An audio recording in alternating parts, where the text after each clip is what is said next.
영천 거모란 데서 났는데 어릴 때 기억은 우리 아버지가 나를 너무 잘 키우시려고 7살에 국민학교 2학년을 보낸 거야. 그러니까 지금 생각해봐. 나는 국민학교 1학년도 못 다니고 2학년부터 시작했으니까 그 당시 시골에는 애들이 다 9살에 학교 들어오고 10살에 들어오고 했는데 나는 얼마나 작았겠어. 지금 생각하면 학교를 내가 늦게 갔으면 훨씬 더 단단한 사람이 되었을 텐데 그런 생각을 가끔 하지. 중학교, 고등학교를 쭉 대구에서 다녔는데 중학교 시절이 제일 즐거웠던 것 같아. 그 어린 나이에도 그 중학교를 들어가지 않으면 안 된다 생각에 시험 치는 중간에 배가 너무 아팠는데 그 배 아픈 걸 참고 시험을 맞아 치느라고 땀을 너무 흘리니까 감독 선생님이 오셔가지고 너 괜찮냐고 계속 왔다 갔다 하는데 내 생각에는 선생님이 안 왔으면 좋겠다. 자꾸 물으니까 내가 배도 아픈데 선생님 대답도 해야 되고 시험도 못 치겠다. 그런 생각을 했는데 그 교실을 무사히 마치고 화장실에 가서 나오지를 않았더니 사람들이 다 걱정했는데 나는 그때 병에서 장티부스에서 막 회복될 때라서 엄청스럽게 힘든 상태여서 여하튼 그래 해서 시험을 마쳤고 늘 평생에 잊혀지지 않고 내가 많이 아팠을 때 내 친한 친구가 수은영이라고 그 친구가 한 2달 동안 나를 늘 과외를 해서 저녁에 학교 마치고 가면 깜깜할 때까지 학교 수업 받은 거를 그날 나는 누워있고 그 친구가 날 그리 가르쳐서 그 친구한테 공부를 배우지 않았으면 뭐 그 중학교뿐만 아니라 어느 중학교도 갈 수 없었을 거야. 말이 안 나오네. 늘 그리운 친구야. 근데 그 친구가 몇 해 전에 세상을 떠났어. 나한테는 가장 소중한 사람.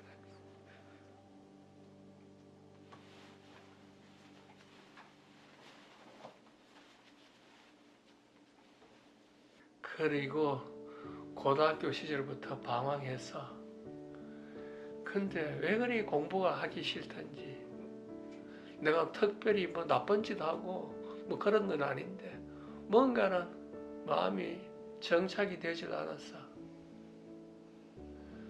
그래 한 10여 년 어떻게 보면은 많은 방황을 했어.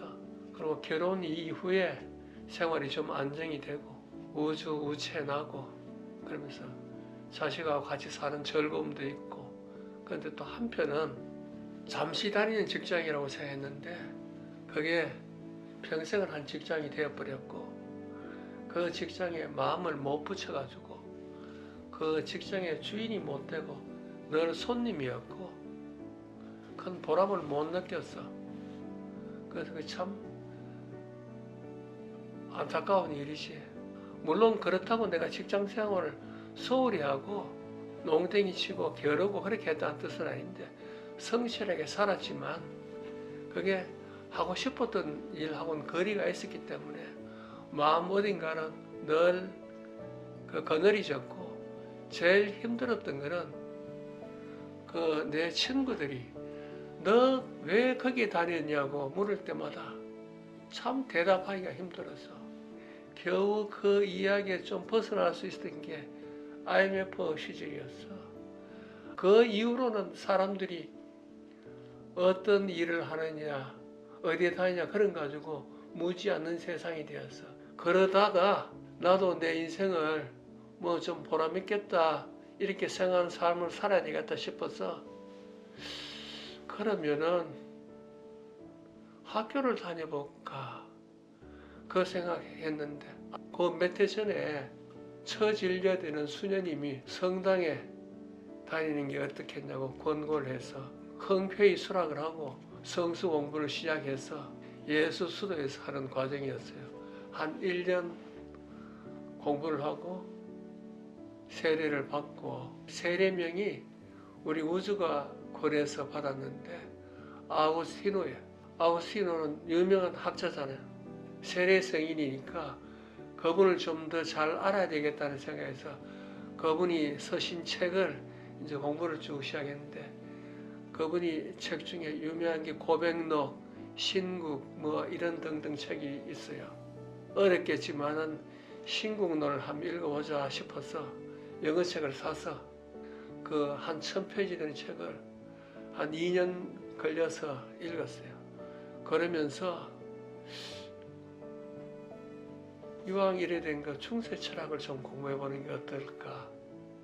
그렇게 해서 중세 철학을 공부하려고 대학에 입학을 합니다. 철학과에 들어가서 중세 철학을 공부를 하려고 그랬는데 중세 철학을 가르치실 분이 없어서 여하튼 뭐 이래저래 공부를 하다가 가톨릭 철학자 가브리엘 마르셀 공부를 합니다. 천신만고 끝에 공부를 마치고 학위를 받는데 학위를 준 이유는 학위를 줄 만한 가치가 있어서가 아니고 가브리엘 마르셀이라고 하는 논문을 제가 처음 썼다 그럽니다. 그분 책을 여러 가지 번역을 좀 해서 소개를 하게 되었기 때문에 그래도 처음이니까 가치가 있다 해서 학위를 준 것으로 저는 그렇게 고맙게 생각합니다. 그게 또 계기가 돼서 예수 수도에서 공부할 때 많이 들었던 이나시오 성인에 대해서도 관심이 생겨서 그분의 또 책도 다시 공부하게 되고 그러면서 저를 재발견합니다. 이때까지는 30분 이상 앉아있기 너무 힘들었는데 학교를 다니면서 제가 앉아있는데 어떨 때 보면 3시간 동안 앉아있더라고요. 제가 그렇게 앉아있을 수 있는 사람인지 그때 처음 느꼈어요. 제가 진작 알았고 그대로 했으면 또 인생이 또 달라졌고 무언가 사회에 기여할 수 있는 일을 했을 텐데 젊은 시절 왜 그렇게 엉덩이를 붙이지 못하고 있었는지 60이 넘어서 저한테 그런 소양이 있다는 걸 알고 너무 안타까웠지만 그래도 제 자질을 밝히면서 얼마나 기쁜지 모릅니다. 공부하는 생활 자체가 즐거움을 느끼고 있습니다. 낮잠 자는 게 사실 아깝습니다. 전에는 낮잠도 잘 잤는데 어느 사이에 저는 낮잠 자는 게 이 나쁜 버릇 같아서 낮잠이 오면은 일어서서 가서 눈을 씻고 오고 그래서 절대 낮잠 안 자려고 하고 낮에는 책 보고 또 밤에는 또 책 보고 그렇게 즐거운 삶을 삽니다. 제 인생에 있어서 가장 행복한 시절이 지금 요 사이입니다. 행복을 느끼는 또 다른 이유는 우리 두 딸이 조금 얼굴이 펴지는 것 같아서 더 즐겁습니다. 손녀도 저한테 늘 행복을 주고 두 딸도 관심을 많이 들어주고 또 저는 제 하고 싶은 일을 할 수 있고 그래서 제 생에 지금 가장 즐거운 시절 아닌가 싶습니다. 몇 해 전에 어머니가 돌아가셨는데 우리 우체가 할머니를 위해서 그림을 그려와서 그림을 빈소 영정 옆에 쭉 놓고 꽃도 놓고 화양연화라는 글도 놓고 그래서 어머니 돌아가신 빈소가 아름다웠습니다. 그림도 그려보겠다고 한 적이 있죠. 그림을 보는 걸 좋아해서 한번 해볼까 싶어서 그림을 좀 배웠는데 해보니까 별 재주가 없었어. 자기가 즐길 정도의 그 솜씨는 훈련에 의해서 가능하다는 이야기 들어서 그 이야기를 듣고 그림을 배워보고 또 즐겨보려 했는데 나는 그 수준에 전혀 미치지 못했어요. 그러니까 사람들이 비난하기를 어떻게 똑같이 사진같이 그리려고 그러냐 창의성이 너무 없다고 치워라 그 말도 뭐 일리가 있고 점점 미술 책을 많이 보니까 현대 미술은 이제 사진 영향이 아주 크기 때문에 사실화라 하든지 뭐 그런 그림은 이미 물 건너간 시절이고, 그래서 그림은 나하고 거리가 멀다. 그 대신에 그림책이나 열심히 보고 그림을 감상하는 방법이나 알자. 그래서 그 미술사책 그 관련 책을 좀 많이 봤어요. 지금도 어디 가도 보면은 아 이거 누구 그림이구나 할 정도. 유럽의 유명한 미술관에 가서 이래 그림 전시회 보면은 아 이거는 누구 그림 아닌가 하면 또 이래 맞고 그러더라고. 그래서 참 공부라는 게 하면 할수록 좋은 거구나 그 생각을 해본 적이 있어요. 악기에 대해서는 처음부터 생각이 없었습니다. 처음부터 꿈을 못 꾸는 게 워낙 훈련을 받지 않았어요. 학교 다닐 때 시험 칠 때도 전부 다 외워서 시험 쳤지 이해를 해서 시험 친 건 없어요. 음악에 대해서는 정말 소양이 없었기 때문에 꿈도 꾸지 못했어요. 요새 이제 그래서 듣는 거를 좀 해보려고 열심히 라디오를 듣고 있습니다. 살면서 힘들었던 건 정체성의 문제예요. 그 정체성은 내가 인터뷰에서 이야기하기는 힘들어요. 사람이 살면서 자기 정체성을 밝힐 수 있으면 좋겠지만 그거는 내가 안고 가야 되는 정체성이기 때문에 정체성의 혼돈, 혼미 때문에 내 삶이 힘들었고 그 정체성을 심정적으로 극복하고 있는 시절이 지금 같았어요. 그래서 가장 행복하다고 이야기할 수 있습니다. 정체성을 극복하는 데는 나이라는 게 상당히 중요하다고 생각합니다. 늙음이 꼭 퇴화하는 게 아니고 늙음이 하나의 발전으로 나아가는 길로 갈 수 있다고 생각합니다. 나이가 들기 때문에 그 전에 정체성이 상대적으로 비중이 약해지고 또 새로운 하는 일들 자체가 과거의 정체성 혼란을 누를 수 있었기 때문에 도움이 됐던 것도 사실이에요. 나이가 나한테 정체성 극복의 하나의 계기가 되었어요. 공부도 새로 시작해서 새로운 발견도 하고 책도 보면서 아 나도 이럴 수 있구나 하면서 점점 더 과거의 문제는 이제 희석이 되고 지금 현재가 중요해지고 즐거워요. 지금이 삶에 여러 중압감을 받고 살아봤어요.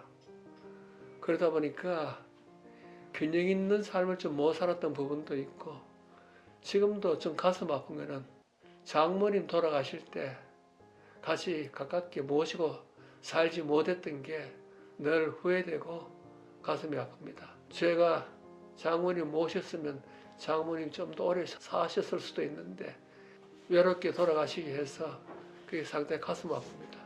우리 애들한테 꼭 해주고 싶은 말은 서양 사람들은 직업을 보통 나누지 않냐.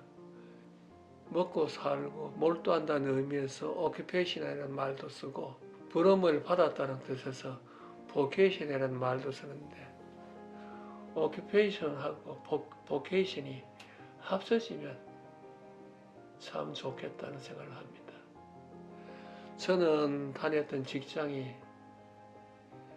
occupation으로는 다른 사람들이 그렇게 나무라지 않는 자리인데도 불구하고 제 양에 차지 않았기 때문에 별로 vocation이라는 느낌을 가지지 못하고 평생 지냈어요. 그래서 저한테도 미안하고 물론 아까도 이야기했지만 그 일을 소홀히 하고 그랬다는 뜻은 아니지만 즐겁게 하지는 못했어요.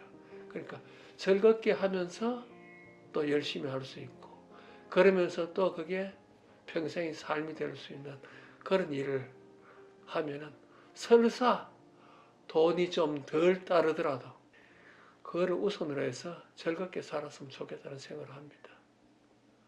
그래야 열심히 할 수 있죠. 음악의 문외한이라고 했는데 음악을 좀 알고 싶어요. 가장 예술성이 있는 건 음악 아닌가 싶습니다. 음악을 좀 이해를 하면은 인간 영혼을 좀 더 이해할 수 있을 것 같아요. 음악을 좀 더 알아가고 싶습니다.